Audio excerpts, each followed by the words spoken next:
Olá, estamos aqui nos 3 minutos com você, programa Interligados, hoje recebendo essa figura ilustre aqui, né? Nosso procurador, nosso governador, senador e hoje um jurista procurado por todos os sindicatos praticamente do estado de Mato Grosso, bem como do Brasil inteiro. Onde que é esse Pedro? Pedro. Olha, a família Taques está em Mato Grosso desde 1720. Veio uma senhora chamada Balbina Taques em 1720. Quem diz isso é num livro do Paulo Pitaluga, um grande historiador mato-grossense, né? E uma parte ficou em Rosário Oeste, que fala rio acima, uma parte rio abaixo, em Barão do Melgaço, e a maior parte aqui em Cuiabá. Então é tudo farinha do mesmo saco, tem parentes No longe, final da perto. história, vai se puxando, chega uma hora que você fala, Ao menos por Adão e Eva chega, né? com certeza. Seja bem-vindo, Pedro Taques. Muito obrigado, professor Maurício. Inicialmente quero cumprimentá-lo pela excelência do programa Interligados, você, né, e os demais profissionais que conduzem este programa, que para mim é o tipo de comunicação que eu gosto, porque trata dos assuntos regionais. É bom você sair da aldeia, né, sair de Cuiabá, saber as notícias que estão ocorrendo no Brasil e no mundo, mas nós não podemos deixar a aldeia de lado. Nós temos que discutir os temas daqui e vocês estão fazendo isso no Interligados de uma forma que eu quero lhe cumprimentar o Gilson também e os demais membros desse importante programa. Estão unidos pela informação. O objetivo principal é exatamente esse, trazer a nostalgia da cuiabania, né? Trazer aquela... eu sempre falo, lá a gente tem um personagem, né? Então, larga de sem graceira, larga de moagem, aquela coisa que está se perdendo. O nosso linguajar, né? Está se perdendo. E esse linguajar é um patrimônio imaterial do estado de Mato Grosso, aí um patrimônio intangível. Você não pega, não encosta, ele não é físico, mas ele existe. E o senhor, como esse, vamos colocar cuiabano, né, da rio acima, rio abaixo, o que se dá a perca desse linguajar, desse contexto cultural? O que o senhor acha? Eu sou cuiabano, né? Eu nasci em Cuiabá, passava minhas férias em Rosário, minha família tinha família lá, mas eu sempre morei aqui em Cuiabá e eu tenho um carinho especial para o Rosário Oeste, né? Mas eu sou cuiabano. Por que isso? Veio muita gente de fora, isso é bom, né? Vieram pessoas de fora ajudar no crescimento do estado de Mato Grosso. Mas aqui já existiam pessoas que já desenvolviam o estado, né? É importante dizer isso. E a miscigenação, a reunião de várias culturas cria o estado de Mato Grosso, esse estado forte. Mas isso não significa que nós tenhamos que apagar o nosso passado, né? Mato Grosso é um estado que tem cultura, tem tradição, tem linguajar próprio, tem comida própria, tem danças próprias, né? A arte mato-grossense é uma arte diferenciada. Veja Gervane de Paula, né? Veja Aline Figueiredo, são pessoas que o Espíndola, né, que fez um trabalho belíssimo no Palácio Paiaguás, são personalidades que nós temos que sempre ressaltar. Veja na poesia, né, Manuel de Barros é cuiabano, da Academia Brasileira de Letras, morreu em Campo Grande, mas é um cuiabano, né? Isso mostra que a nossa cultura é além fronteiras. Isso. E o Pedro Taques falou que é cuiabano, nasceu na onde aqui, Pedro? Eu nasci no Hospital Santa Helena. Santa Helena. Nasci no Hospital Santa Helena e morei até os 13 anos, 14 anos, no mesmo lugar. Na Rua Goiabeira de Baixo, que hoje recebe o nome de Rui Barbosa, que os fundos da minha casa eram na Goiabeira de Cima, hoje Avenida Ipiranga. Então, ali era Goiabeira de Baixo e Goiabeira de Cima, né? Na frente da minha casa, tinha o seu Ayrton Vaca Brava, que era um jogador de futebol, né? Jogava bola muito. Ele me parece que ele era irmão do Sebastião Treme Terra, que foi prefeito de Chapada dos Guimarães. Seu Ayrton, né? Ele tinha uma rural, eu me lembro, ele era diretor do Clube Náutico. Eu ia no carnaval no Clube Náutico com o filho dele, o Zito, né? Pessoas dali. Eu lembro do Martinho, filho de um barbeiro, né? O barbeiro era ali na descida do Calçadão, né? Então esse momento histórico para mim foi muito, muito legal. Mais ou menos na esquina da Brigadeiro Eduardo Gomes, né?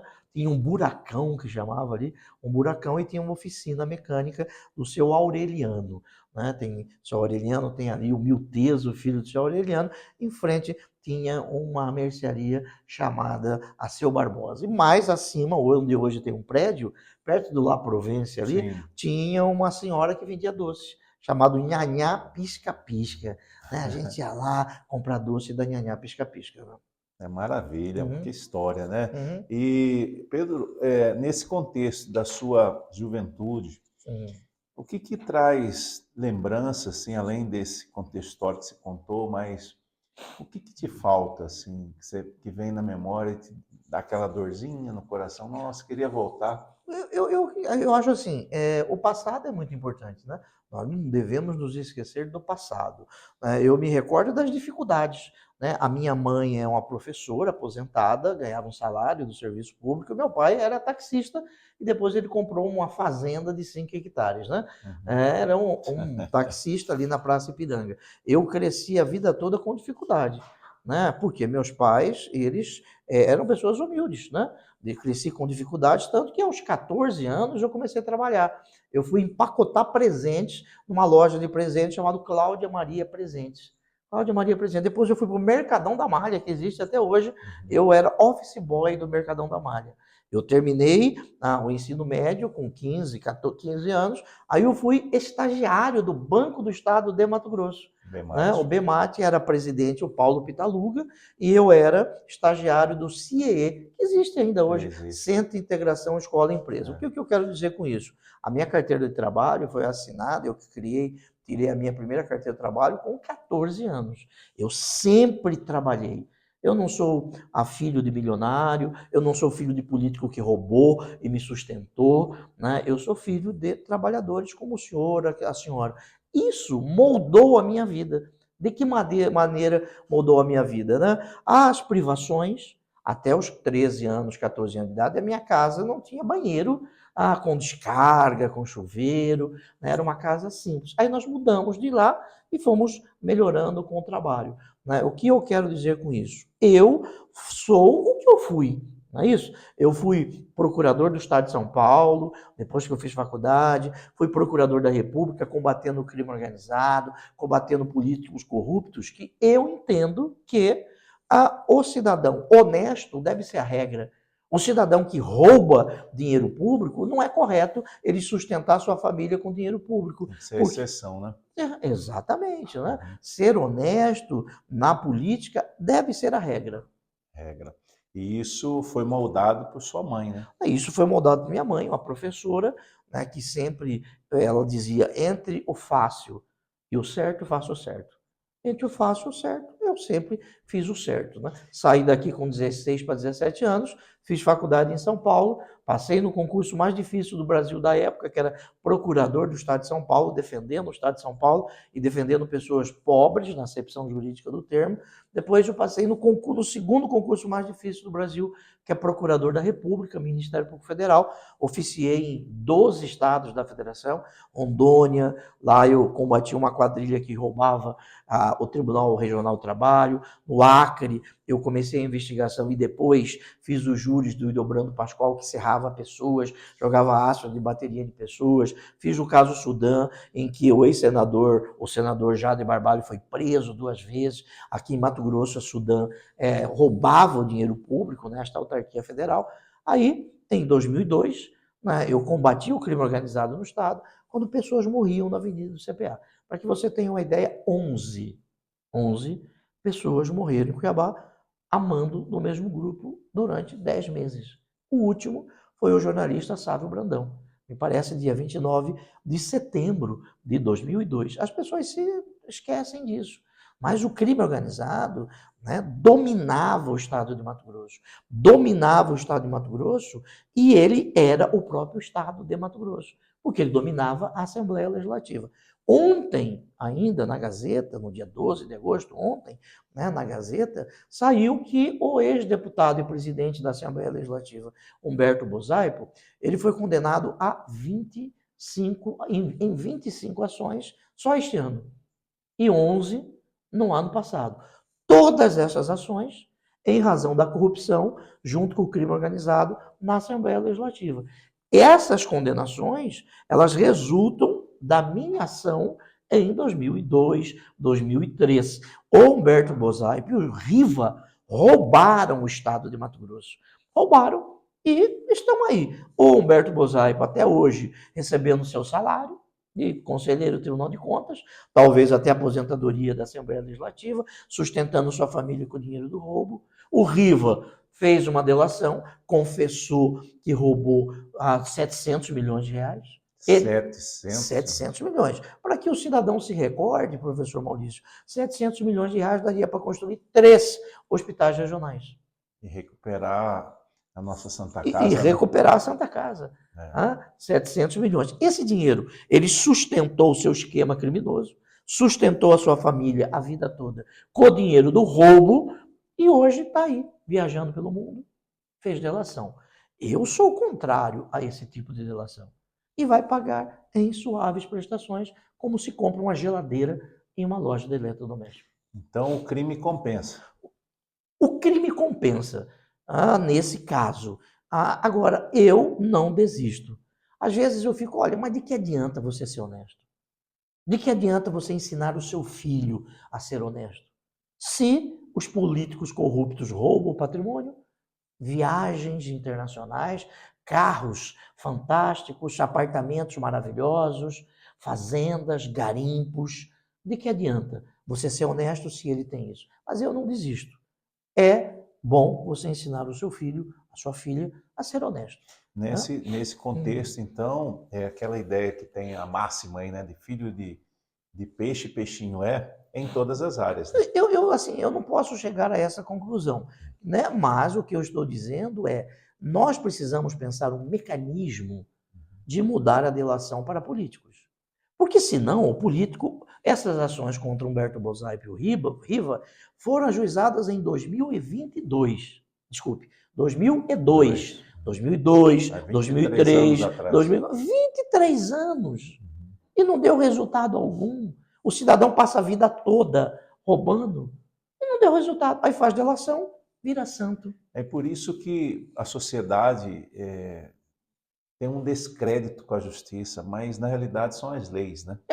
Exatamente. Por exemplo, 23 anos, aquele que cometeu um crime hediondo, qualquer situação, ele já estaria solto, né?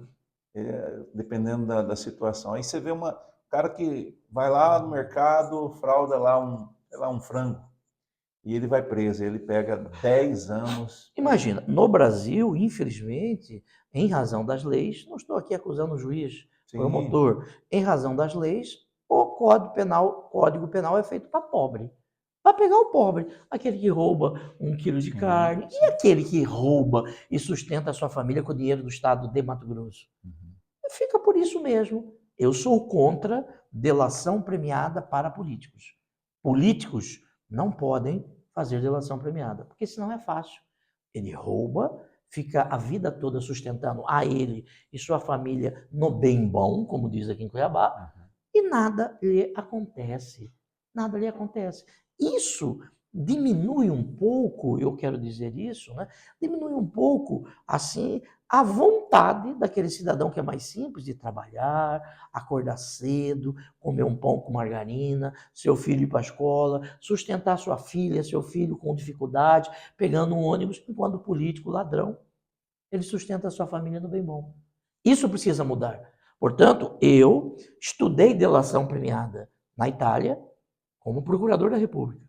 É um instrumento importante. Estudei delação premiada nos Estados Unidos como procurador da República. Como senador, eu saí do Ministério Público Federal, não me aposentei, não me licenciei, deixei um salário que hoje seria de 50 mil reais por mês, 46, 50 mil reais, porque eu fui chamado para representar Mato Grosso no Senado. E no Senado, eu votei e ajudei na criação da lei da delação. O projeto é da senadora Séries, aqui de Mato Grosso. Eu ajudei na construção desse projeto. Só que esse projeto tem falha. Esse projeto precisa ser mudado. Aí, eu saí do Senado, depois de 4 anos, escolhido os 4 anos como um dos 5 melhores senadores do Brasil, em razão das minhas ações, das minhas manifestações, dos projetos, das emendas que eu trouxe para Mato Grosso sem roubar. E da presença também. E da presença. Eu fui o senador que participou de 100% das sessões. Faltei uma, porque eu fui testemunha no caso do Arcanjo, que matou o jornalista Sávio Brandão. Então, eu fui sair do Senado, fui chamado para combater uma outra organização criminosa que estava em Mato Grosso, com os mesmos elementos, parte deles. Veja, o Riva roubou Mato Grosso em 2002. Operação Arca de Noé, o resultado são essas ações aí e a delação dele. O Riva roubou Mato Grosso de 2010 a 2014, na época da Copa. VLT, Riva na Assembleia Legislativa, Silval Barbosa no governo do Estado. Esses dois criaram uma simbiose, uma organização criminosa que roubou o Estado de Mato Grosso. Aí eu fui chamado novamente para combater essa organização. Eu cheguei no governo do Estado, o governo do Estado tinha um déficit, faltava dinheiro para tudo. Porque Riva e Silval tinham roubado 2 bilhões de reais. Não foi eu que estou dizendo, não sou eu. Quem está dizendo isso é o Riva e o Silval. Eles fizeram uma delação e estão no bem bom, pagando em suaves prestações. Você sabe quanto que eles estão devolvendo? Não. Eu também não sei. O Ministério Público precisa informar. Como é possível? Aí eu fiz um governo com dificuldades, de 2014 a 2018, um governo difícil, sem dinheiro, erros estratégicos foram praticados, mas eu não roubei R$1. Eu devo ser o único ex-governador e ex-senador do Brasil que não tem nenhum processo, nenhum inquérito, nenhuma ação de improbidade administrativa. Nem os meus adversários me acusam de ser corrupto. Mas só honesto não é o suficiente para algumas pessoas. Algumas pessoas gostam do rouba, mas faz.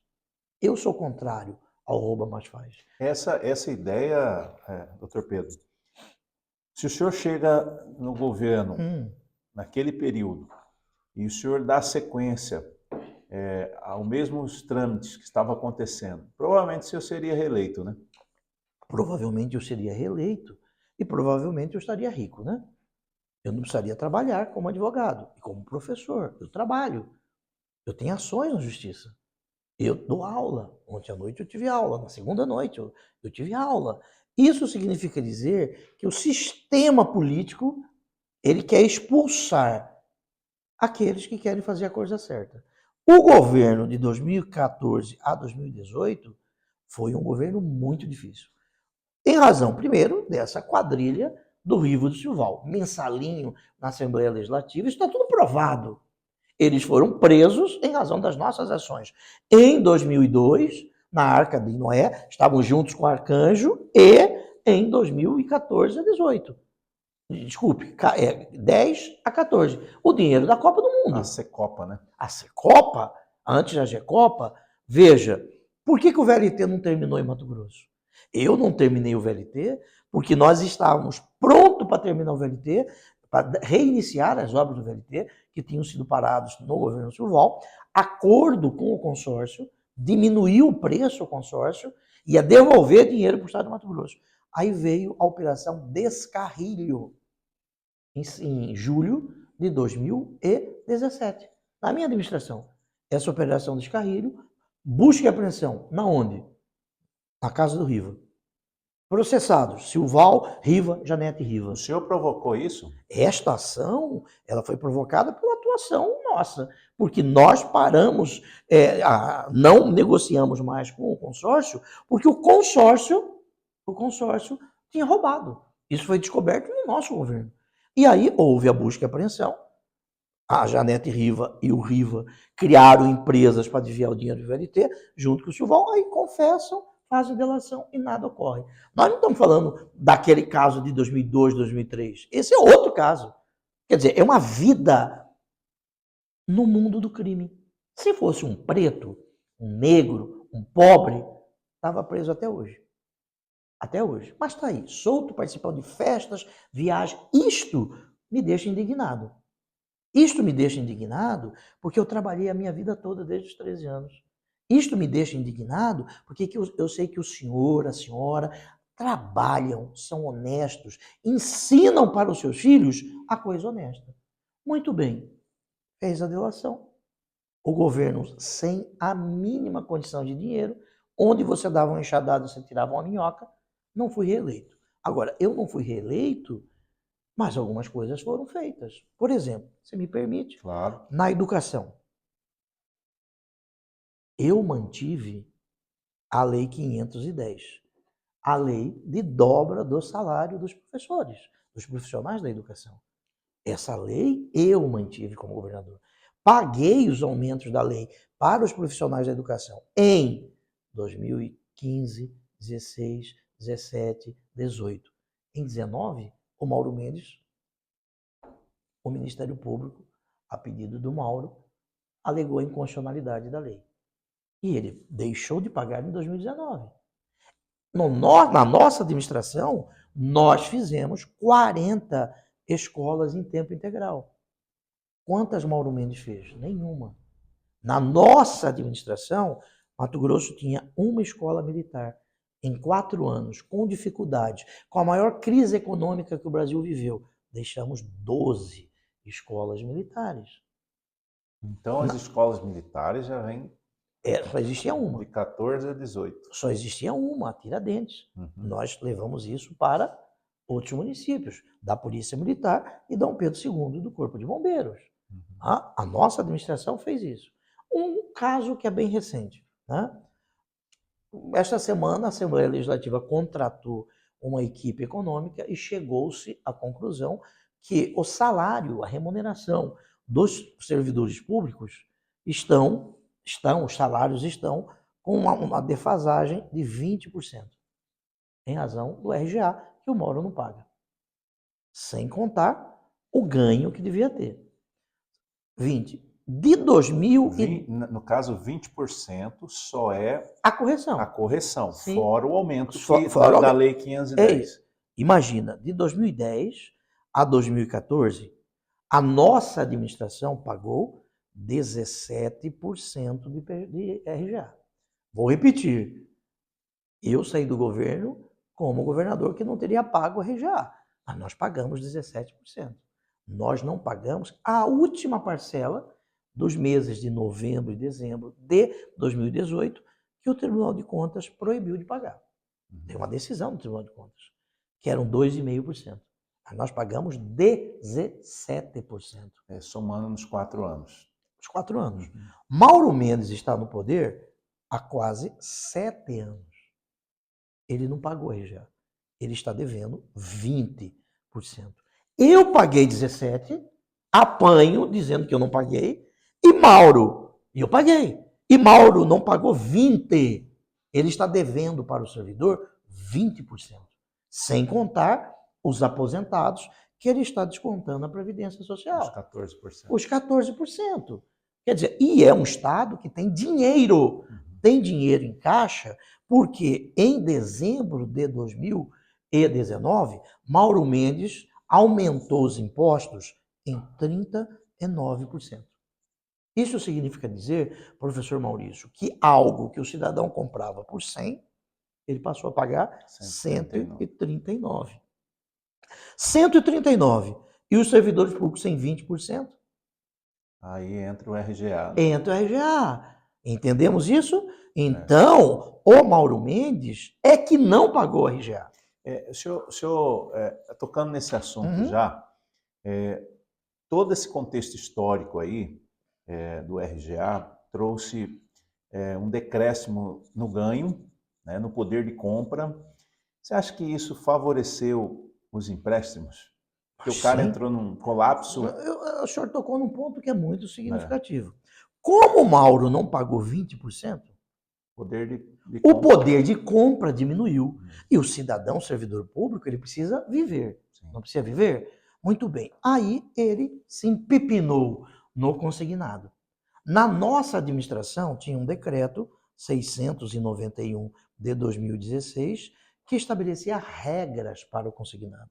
Nestas regras, o Estado de Mato Grosso protegia o servidor. Como o servidor não recebeu o RGA, ele foi para o consignado. Hoje, nós temos 60 mil servidores que estão quebrados em razão dos consignados. Esse número é do Sérgio Ricardo, Tribunal de Contas. 60 mil servidores. E por que isso, professor? Porque em 2019 e 2021, o Mauro Mendes permitiu o aumento na margem e trouxe determinadas consignatárias para Mato Grosso. Não é o Banco do Brasil. Não estou dizendo que não tenha nada errado no Banco do Brasil. Não é o Santander, não é o Bradesco, não são esses bancos conhecidos. Trouxe determinadas instituições e estas instituições roubaram os servidores públicos. Hoje, servidores públicos deprimidos, suicídios, acaba com a família porque separa. Por que isso? Porque um cidadão, uma cidadã com dívidas, e nós todos temos dívidas, já tivemos dívidas, teremos dívidas, ele não leva uma vida com tranquilidade. E o Mauro permitiu isso. Agora a pergunta que não quer se calar, doutor Pedro. Essas informações privilegiadas do servidor estar em casa e de repente o telefone toca. Ó, eu estou com uma margem aqui. Como que você sabe que eu tenho uma margem? Quem que repassa essas informações privilegiadas para esses empresas? Essa é uma pergunta importante, mas eu quero voltar um pouquinho, me permita. Quando o Mauro Mendes trouxe para Mato Grosso a Capital Consig e um grupo de empresas que estão ao derredor da Capital Consig, ele assinou um convênio com a Capital Consig. A consignatária só pode fazer o consignado para o servidor com desconto em folha de pagamento se tiver um convênio com o Estado. O Estado precisa saber, essa empresa é séria? Eu vou, para o meu servidor, apresentar uma empresa que não presta? Entendi. O Mauro não tomou esse cuidado. Liberou geral. A Secretaria de Planejamento assinou o contrato, a Desenvolve MT vendia com propagandas. Nós temos as propagandas. Olha, vai na consignatária Capital Consig. Foi a primeira. O governo fazia propaganda para eles. Cartazes, assim, na Desenvolve MT, no site. Certo. Né? Aí o servidor fala, olha, o Estado está me oferecendo. O Estado está garantindo que é uma pessoa jurídica séria. Eu vou fazer o consignado. E muitos servidores fizeram o consignado. Em 2024, alguns servidores começam a reclamar nos sindicatos. E os sindicatos começam a reclamar no governo do Estado. Mandaram ofícios para o secretário de Planejamento, para o adjunto do Planejamento, para o governador Mauro Mendes, 2024, para o chefe da Casa Civil, Fábio Garcia, 2024 inteiro. E ninguém... Janeiro de 25, outros ofícios. Fevereiro de 2025, outros ofícios. Total, 22 ofícios. E o governo do Estado fez o quê? Nada. Não tomou providência. Continuou a incentivar aquele servidor que ele não pagou a RGA, 20%, que ele permitiu que esta empresa viesse, ele autorizou, ele fez o convênio. Aí os sindicatos nos procuram, o AFG e TACS. 6 sindicatos, mais a Federação dos Sindicatos. E nós, em maio, dia 15 de maio, nós fizemos um pedido ao secretário de Basílio, mostrando toda a fraude, inclusive esta fraude, porque não tem autorização do Banco Central essas pessoas jurídicas. O Estado, ele fez o convênio, credenciou uma consignatária sem que ela, a consignatária, obedecesse às regras do Banco Central. Fizemos esse pedido e a Secretaria de Planejamento determina, depois do nosso pedido, com todas as provas, que não continuasse os descontos nas folhas de pagamento. Até agora. Por 90 dias. Já está vencendo. E nós já pedimos para mais 90 dias. Porque o Estado não disse. O Estado precisa dizer. Mas o Estado já manifestou para mais 90? Ainda não. O Estado vence agora, final de agosto. O Estado, ele precisa saber, o servidor A, ele emprestou 100, ele tem que pagar tanto, quantos meses, tem que fazer isso. Sim. Você já até pagou, né? Porque o servidor público, ele não é malandro. Sim. O servidor público, ele quer pagar o que deve. Ele não é caloteiro. Agora, ele não quer pagar R$1 a mais. Ninguém quer pagar R$ 1 a mais. E o governo do estado tem sido omisso nisso aqui. Muito bem, já tem 3 meses que não tem desconto em folha de pagamento. Tem uma senhora que recebia R$ 4.000, o salário dela, a remuneração, mas ela só recebia 500 por mês. Meu Deus do céu. Aí agora ela está recebendo, durante esses 3 meses, esses valores. Muito bem. Onde mais que nós representamos? Ao Tribunal de Contas do Estado de Mato Grosso. No Tribunal de Contas do Estado foi instaurada uma mesa técnica, o conselheiro Sérgio Ricardo, conselheiro Walter Albano. Esta mesa técnica descobriu coisas absurdas. O próprio presidente do Tribunal de Contas falou Eu isso. fiquei sabendo do cartão de crédito. Cartão de crédito que não existe, É. dinheiro devolvido sem autorização. O Sérgio Ricardo disse isso, que foram roubados. Fizemos também um pedido ao deputado Wilson Santos. O deputado Wilson Santos, ele fez um projeto de decreto legislativo que suspende o convênio com a Capital Consig. Aí a Capital Consig recorreu e cancelou isso no judiciário. E eu quero que o Estado recorra, porque o Estado tem que proteger o servidor. Fizemos um pedido também à Procuradoria da República. E ela determinou a instauração de inquérito policial federal, lá na Polícia Federal, para saber onde foi parar o dinheiro. Porque o prejuízo dos consignados não é só do servidor. O prejuízo dos consignados, por mês, a Capital Consig recebia R$ 12 milhões. Esses R$ 12 milhões foram gastos no comércio em Mato Grosso? Não, era mandado para São Paulo.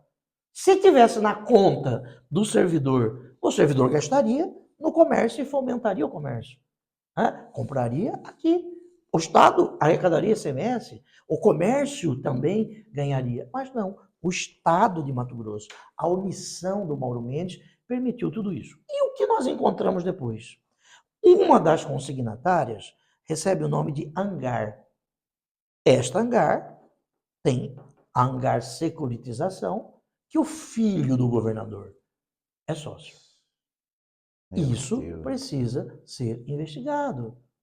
Muito bem, eu saí do governo do estado com 11 inquéritos. Eu não estou acima da lei. Ninguém está acima da lei. Todos esses inquéritos eu respondi durante 5 anos, com tranquilidade, porque eu não devo. Fui lá, prestei esclarecimentos, porque na democracia, professor, ninguém está acima da lei. Os 11 inquéritos, todos arquivados, com pedido do delegado, parecer favorável do Ministério Público e decisão judicial. Muito bem. O Mauro está acima da lei? Ele não pode estar acima da lei. Eu preciso saber. O cidadão tem o direito de saber. O senhor esteve junto com os sindicatos na DECOM agora. Sim, fomos na Delegacia do Consumidor porque também fizemos um ofício ao Ministério Público requerendo providências. O doutor Rodrigo mandou para o promotor do consumidor mandou para o promotor criminal, que mandou para a Delegacia do Consumidor. Fomos lá, fomos muito bem recebidos pelo doutor Rogério, delegado, pela doutora Maria Alice, que nós confiamos na Polícia Judiciária Civil, em delegados, escrivães, investigadores. Confiamos. Fomos junto com os presidentes do sindicato e agora vamos à Polícia Federal. O que nós precisamos saber? 1. Onde foi parar o dinheiro? 2. Aparentemente, como ficará no futuro, a Assembleia aprovou uma lei e o Tribunal de Contas está resolvendo. E os 60 mil servidores que foram roubados? Esse consignado, ele tem quantos anos? Já? Não, o consignado é algo que existe no Brasil há bastante tempo. Nessa modalidade. Essa consignatária é em 2021. 21. Sim. O governo Mauro Mendes. Ele que trouxe. Eu quero saber quem trouxe. Quem que é o pai da criança? Se tem jabuti no pau, ou é enchente, ou é mão de gente. Eu quero saber quem. Quem? Tá certo. Vamos falar agora, doutor Pedro, sobre o seu futuro. A gente sabe que o futuro a Deus pertence, né? Mas no início eu disse que essas provocações, né, da rebeldia, suavizar a palavra para não falar para não falar de corrupção, né? A rebeldia, né, nos cofres públicos, isso está mexendo com o senhor e está fazendo com que o senhor volte ao cenário político? O professor Maurício, eu sou advogado, sou professor. Mas antes de ser advogado e professor, eu sou cidadão. O cidadão tem o direito de perguntar ao Mauro Mendes onde foi parar o dinheiro da Oi. O que é o caso da Oi? O Estado de Mato Grosso tinha uma lei, em razão desta lei estadual, o Estado foi arrecadando o dinheiro da Oi, telecomunicação, telefonia, Sim. desde 2009. A Oi alega que esta lei é inconstitucional. O Supremo diz que é inconstitucional. O Estado tem que devolver o dinheiro através de uma ação rescisória. A Oi ajuizou a ação rescisória. Eu não sei se está dentro do prazo ou fora.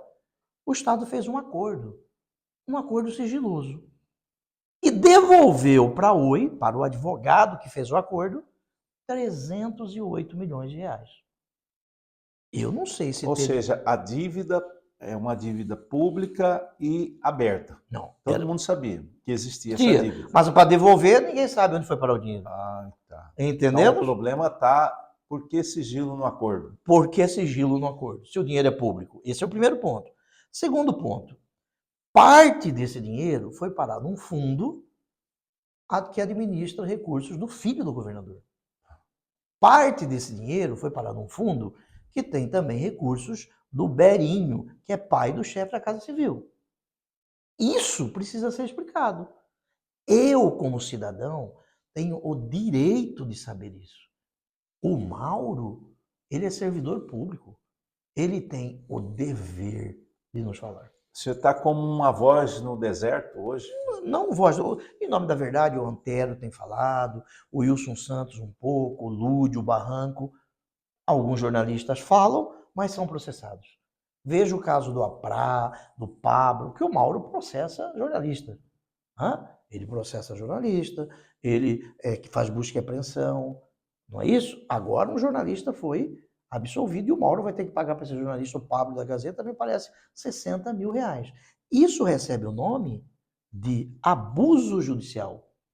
Isso recebe o nome de intimidação judicial, coação judicial. O cidadão jornalista, e não há democracia sem jornalista, ele tem que investigar. Eu sou investigável. Todo dia as pessoas tentam armar para minha cabeça. Todos os dias. Ontem, hoje, tentam armar para minha cabeça. Por quê? Sabem que eu não sou corrupto. Porque eu já passei pelo Ministério Federal, pelo Senado Federal, passei pelo governo do Estado e não sou corrupto. Não é isso? Tentam armar para minha cabeça. Vender informações. Isso tem 24 horas.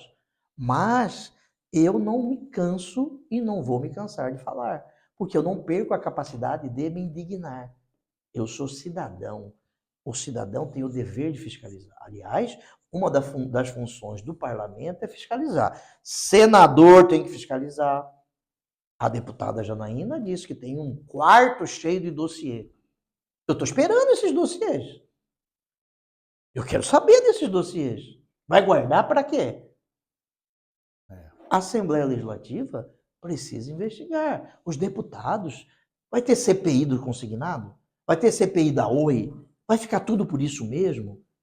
Porque existem dois tipos de corrupções. Vamos resumir. Um tipo em que o cidadão nhapa o dinheiro, pega o dinheiro público, rouba o dinheiro público. Mas também existe a corrupção das prioridades. Parque Novo Mato Grosso. Prevaricações, né? Mato Grosso merece um parque como o Novo Mato Grosso? Acho que merece. Um parque como o Novo Mato Grosso. Agora, é necessário, neste momento histórico, é necessário gastar 2 bilhões de reais sem licitação? É necessário agora? A Santa Casa, 200 anos, 20 milhões por mês. Daria para pagar quantos anos a Santa Casa? Muito. Mas está construindo um hospital. Sim, mas está 7 anos e não terminou ainda nenhum hospital. Não é isso? Vamos lá. As obras do Parque Novo Mato Grosso. Essas obras, 2 bilhões de reais, é obra para rico ou para a população? Tem licitação nas obras do Parque Novo Mato Grosso? Ou os amiguinhos do rei, daqueles que estão no poder, da MTPAR, do Cidinho, do irmão do Cidinho, é que recebe as obras. Eu não estou acusando ninguém. Eu estou fazendo perguntas. Eu quero saber. E o Ministério Público não vai ver isso? Nós precisamos saber. Esse dinheiro é nosso. 6 milhões de grama. 30 milhões na beirada do lago. Uma pista, me parece que está equivalente ao valor da pista de Interlagos. Aí o filho do governador é campeão lá, o primeiro campeão na pista. O filho do trabalhador, que mora lá no Pascoal Ramos. O senhor que mora lá no Pé da 90, no Cinturão Verde. O senhor que mora lá no Jardim Atalaia, em Várzea Grande, no Engordadouro, no Mapim, no Glória. O senhor que mora lá em Colniza, lá em Confresa, lá em Alto Araguaia, vai usar esse parque? Vai ter dinheiro para ir no parque?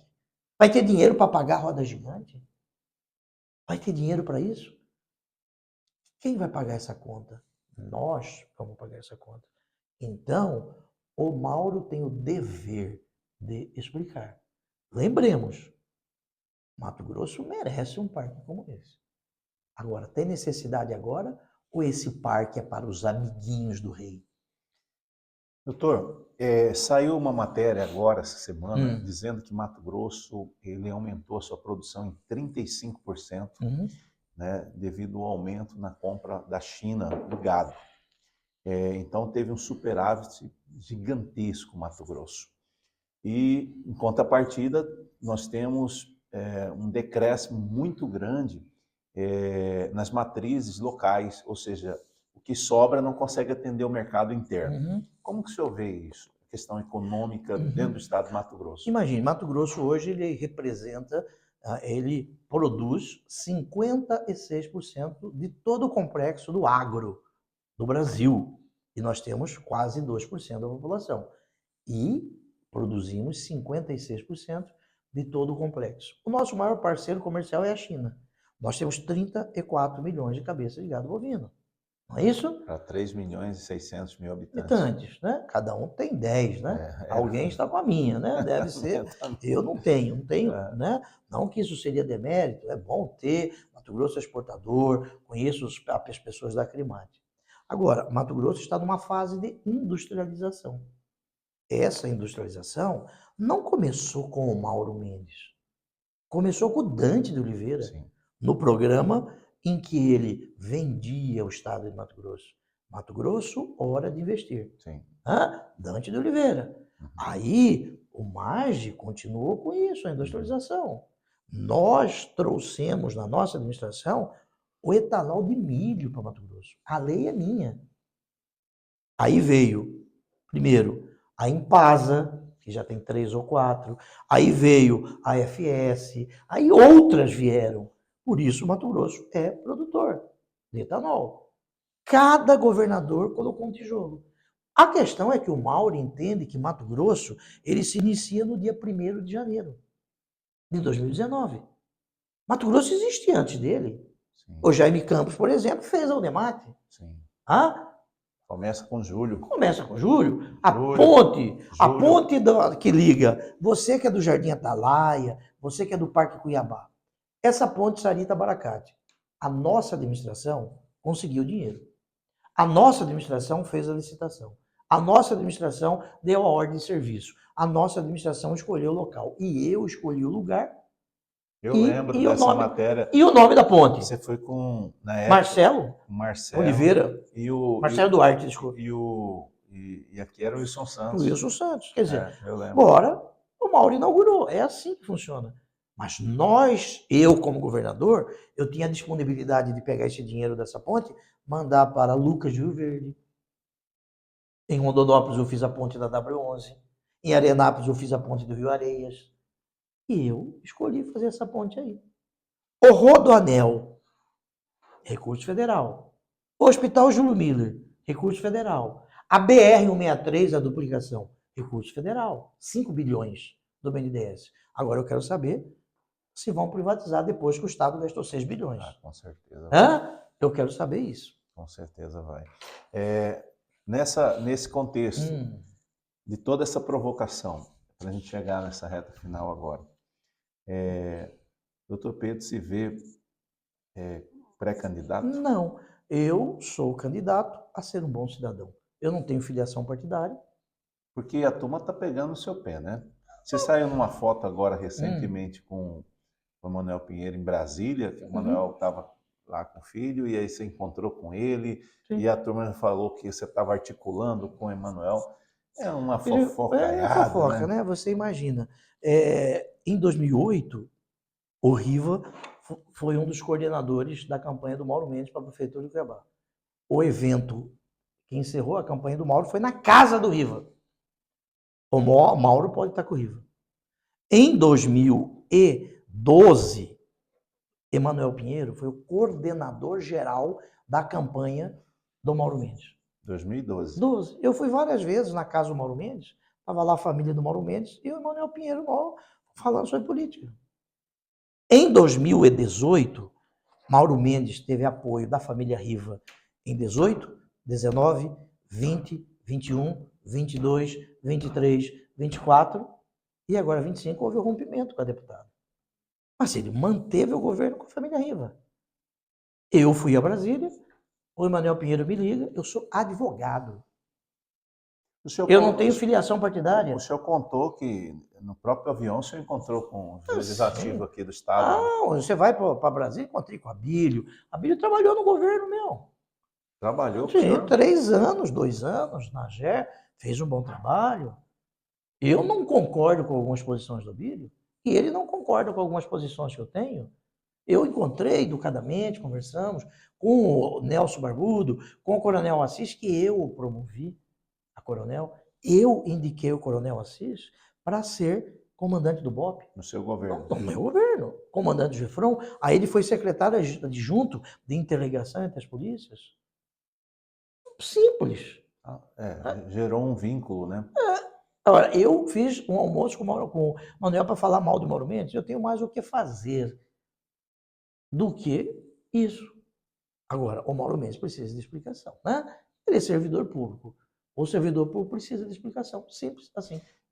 As pessoas te provocam porque o senhor está nessa linha de, eu não digo atacar, mas mostrar para a sociedade o que está acontecendo. Sim. Você acha que se o senhor não fizesse isso, quem faria hoje? Talvez Lúdio, Antero. Antero tem feito crítica, o Pedro Pinto, né? Mas pouquíssimo o Pablo da Gazeta. Só. Me parece que a imprensa de Mato Grosso está tudo bem. Mas será que medo de retaliação? Eu não sei, eu não posso avaliar isso, mas alguns jornalistas já foram processados, né? Situação complicada, né? Então tá. Nós vamos encerrar essa entrevista, doutor Pedro, dizendo o seguinte: é um cenário político que nós estamos vendo hoje, bastante nebuloso. Sim. Né? É uma eleição, eu acho que uma das eleições mais difíceis em Mato Grosso, porque está tudo meio obscuro, né?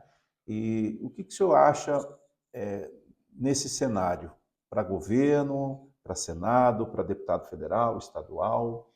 O que vai decidir essa eleição? O que vai decidir, amigos, é a verdade. No momento em que nós estamos vivendo em fake news, o cidadão tem que buscar a verdade, a notícia correta, não cair em fofoca, não cair em mentira. Mostra documento. Isso é a verdade. E afastar desta polarização. Sim. A polarização não é boa. Eu não sou bolsonarista, mas eu entendo que Bolsonaro ajudou muito o Mato Grosso na pandemia. De que maneira? Muito dinheiro veio para cá. Agora, a pergunta que se faz é, Que fez, né? Mato Grosso teve 17 mil mortes na pandemia e tem 3 milhões e 500 mil habitantes. Maranhão tem 7 milhões de habitantes, o dobro, e teve 11 mil mortes. Isso significa dizer que o dinheiro que o Bolsonaro mandou não foi bem aplicado. O senhor, a senhora que perdeu um filho, uma filha, um amigo, um irmão na pandemia, tem que perguntar para o Mauro Mendes por que essas pessoas morreram. Ele deve esta explicação. Bolsonaro ajudou Mato Grosso. Ok? Mas vamos lá. Eu não sou lulista, não sou petista. Eu tenho amigos no PT. Como eu tenho amigos bolsonaristas. Claro. Eu sou constitucionalista. Eu defendo a soberania nacional. Entre o Brasil e os Estados Unidos, eu defendo o Brasil. Claro. Agora, eu vejo o governador Mauro Mendes e outros governadores vergonhosamente defendendo o Bolsonaro. Isso é um absurdo. Eu fico pensando nessas pessoas. Se o Bolsonaro vier pedir o estado de Mato Grosso, Mauro Mendes vai entregar o estado de Mato Grosso? Porque é Bolsonaro? Porque é Trump? Eu vejo defendendo o Trump. Assim que o Trump está certo na taxação. É vergonhoso. Imagine no Congresso Nacional, que você vota. Vamos entregar o Brasil para os Estados Unidos, para o Trump. De que maneira esses governadores votariam? Vamos entregar a floresta amazônica. Se tiver uma lei. Que lei? Tem louco de todo jeito. Vamos entregar o Pantanal Mato Grossense ao Trump. Vamos permitir que o exército dos Estados Unidos entre no Brasil. Vamos votar. Esses governadores que estão aí defendendo o Trump, com certeza vão entregar o Brasil para os Estados Unidos. Mas por que você acha que eles estão com esse posicionamento? Por que eles estão com esse posicionamento? Porque eles são entreguistas. Eles têm complexo de vira-lata. Não é questão comercial? Não, questão comercial. Imagine. O Brasil, os Estados Unidos têm superávit com o Brasil. Os Estados Unidos importa do Brasil mais do que o Brasil. Não, desculpe. O Brasil importa dos Estados Unidos mais do que os Estados Unidos. O Trump que aumentou a taxa em 50%. Não foi o Brasil. Ele fez isso para defender o Bolsonaro. Ele fez isso porque o filho do Bolsonaro foi lá e pediu para ele. Entre Bolsonaro, filho de Bolsonaro, e o Brasil, eu fico com o Brasil. Eu não tenho dúvida disso. Eu sou brasileiro. Eu sou um soldado para defender a nossa pátria. A minha bandeira é a bandeira do Brasil. O meu hino é o hino do Brasil. Eu não sou aquele que fica batendo palminha. Eu gosto dos Estados Unidos. Já fui aos Estados Unidos. Claro. Respeito os Estados Unidos. E a gente tem que entender que a supremacia americana, ela não nasceu da noite para o dia. Foi um processo, Sim. Né? Agora, concordo, a questão da taxação é um ponto. É ok. Vamos concordar com isso? Não vou concordar. Tem que negociar. Pronto. Tem que ir na diplomacia. Por que taxou? Qual que é o objetivo? O objetivo... Né? É comercial? Não é político? É político. Entendeu? O objetivo, tanto que você pega o principal economista do mundo, já ganhou o prêmio Nobel de Economia, disse que o Trump está errado. E também nós temos que nos lembrar do tal do Pix. Mas o que o Pix tem a ver com isso? Amigo, o Pix, ele tirou 200 bilhões das administradoras de cartão de crédito. Porque as administradoras de cartão de crédito, elas lucram com dinheiro vai, dinheiro vem. E são todas americanas. São todas americanas. E o Pix é 0,800. O Trump quer acabar com o Pix. E tem gente que defende o Trump. Defende contra o Pix, contra a nossa produção. São favoráveis ao desemprego.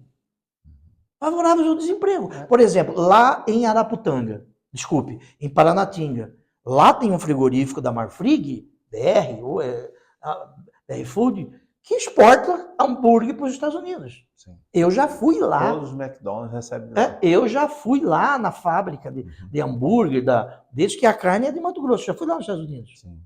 Quantas pessoas serão desempregadas em Paranatinga? Não só, né? Mas em geral. No Brasil, é culpa de quem?